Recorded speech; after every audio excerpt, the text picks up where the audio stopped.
저희 이쪽도 되고 성서 굉장히 언제서부터 이런 그런 거예요? 있어요? 모르겠어요?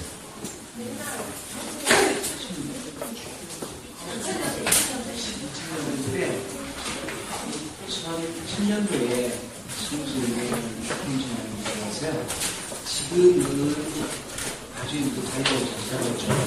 예의라든지 피부 미용실 이런 쪽에서 소중한 아이템으로 자리를 차지하고 있습니다. 그리고 성수 파마는 언제서부터 한 것 같아요? 아주 전이죠. 성수 파마는 제가 미용실을 경영할 때였으니까 20년 전에 성수 파마가 대만에서 기술이 개발돼서 국내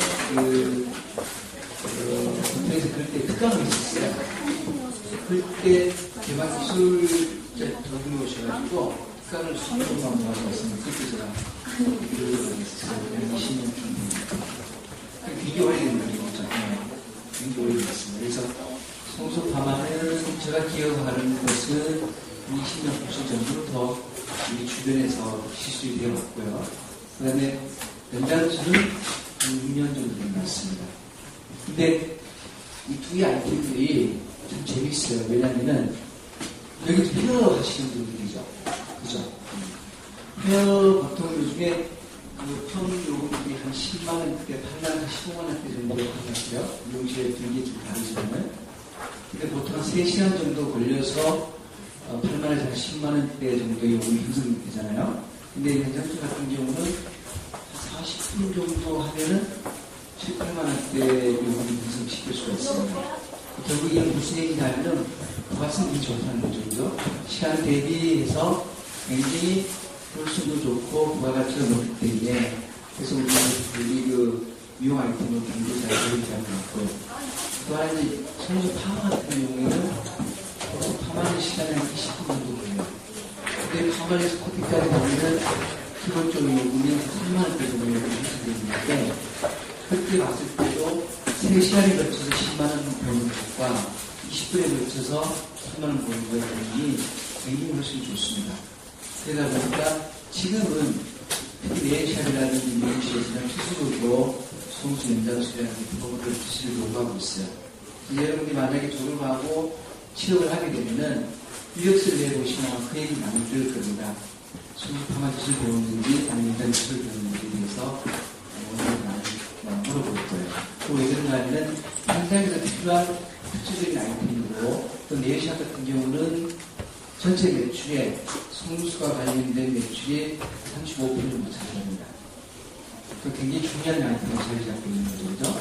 그래서 여러분들 오늘 이제 기술적인 교육도 있다가 보겠지만은 중요한 것은 우리가 배우고자 하는 기술이 현장에서 어떻게 쓰여지는지 어떤 비전이 있는지 그걸 먼저 이해하셔야지만은 그 다음에 욕심도 생기고 필요 가치에 있어서 기술을 발전시키는 것, 꿈도 생기는 그런 거거든요. 그래서 제가 서두에 이런 얘기를 해드리겠습니다.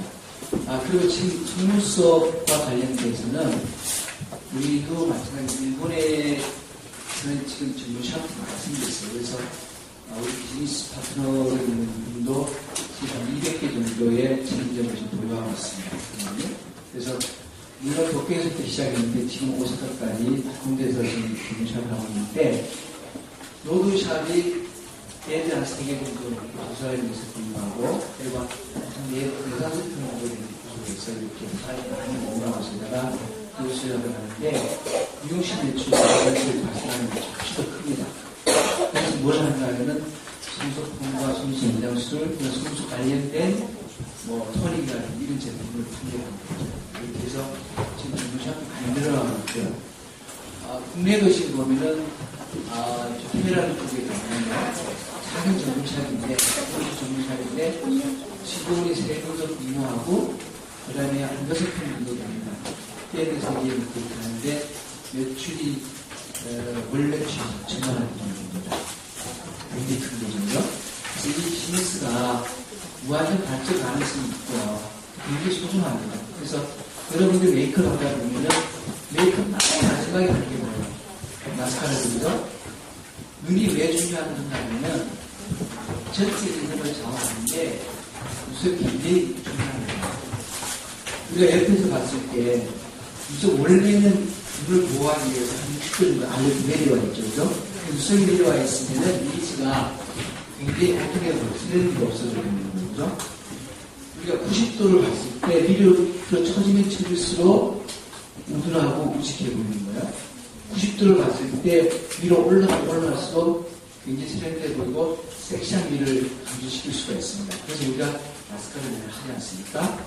근데 올라가는 각도가 또 너무 지나치게 125도 이상 올라갔다, 아니 130까지 올라갔다 이렇게 되면 어떤 현상이 일어나냐 하면 굉장히 부담스러워집니다.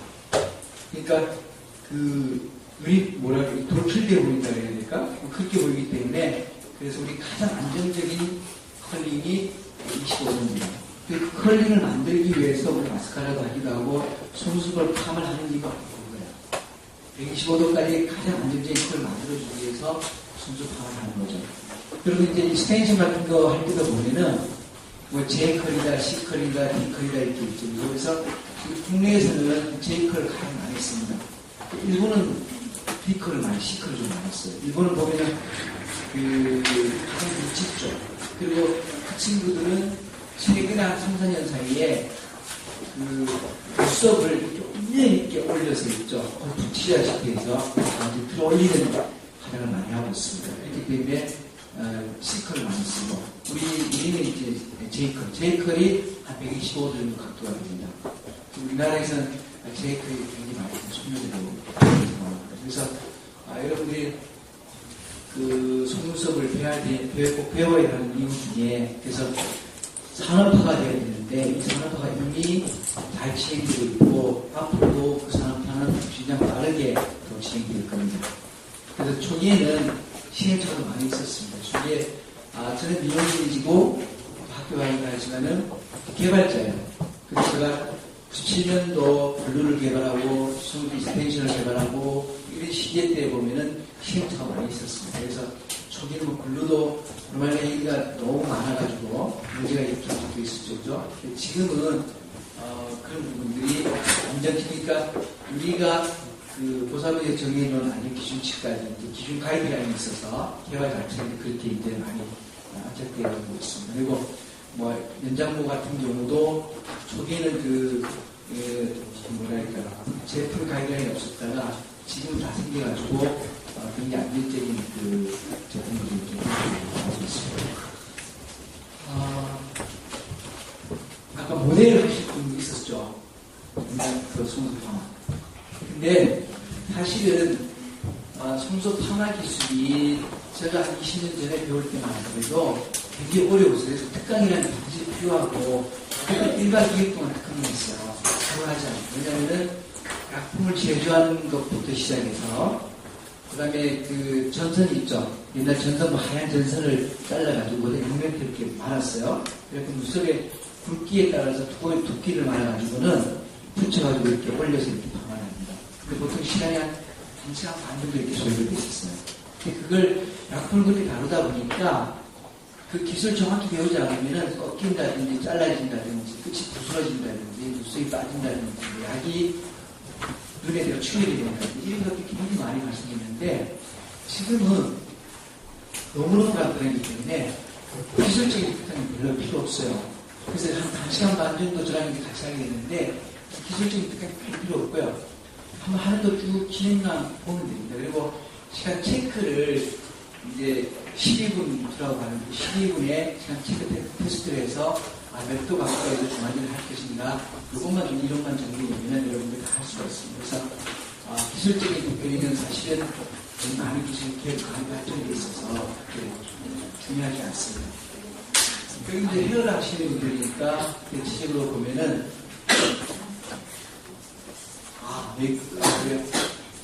그리고 그 화학적인 이론이 그 회원하는 분들 같은 경우는 펌제에 대해서 이론이 이제 다 정리되고 일을 하시는데 메이크업이라는 피부 하시는 분들은 이론이 좀 정리 안 돼 있으면서 잠깐 정리 좀 해드릴게요. 펌제는 그 포모레트라는 것은 화학적인 반응을 일으켜서 일정한 기간 동안에 컬링을 만드는 걸 얘기하는 거죠. 근데 이제 이 포모레트가 만들어지면 요즘 100여 년 정도 됐습니다. 그리고 이것이 굉장히 많이 발전되어 오면서 지금은 보통 이제 한 20분 정도 되면 일제에서 평이 거의 이루어지는 거죠. 그죠? 그렇게 있는데 지금 송소파마에서는 일제가 우리가 원하는 컬까지에 올라가는 시간이 12일 정도입니다. 그래서 만약에 물속에 따라서 어떤 경우는 굵으면 또 좀 시간이 더 필요한 경우가 있고 또 어떤 경우는 얇거나 가늘 경우 같으면 12분이 덜 필요할 수도 있습니다. 그래서 기본 가이드라인 12분을 주는데 물속에 가늘거나 흡수가 잘 되는 모 같은 경우는 흡수가 빨리 걸려요. 쉽게 얘기하면은 사람 모발에 물을 뿌렸을 때 물 흡수가 빠른 모발들이 있죠. 그 다음에 모발이 검지 않고 갈색을 많이 띠고 있는 사람들도 가만 잘 걸려요. 또 반대로 생각하면은 아주 검지 않은 모발이나 물을 뿌렸을 때 물이 흡수가 안 돼서 조금 말리는 현상이 있어요. 잘 녹지가 않는 모발들. 이런 모발들은 상대적으로 시간이 많이 소요됩니다.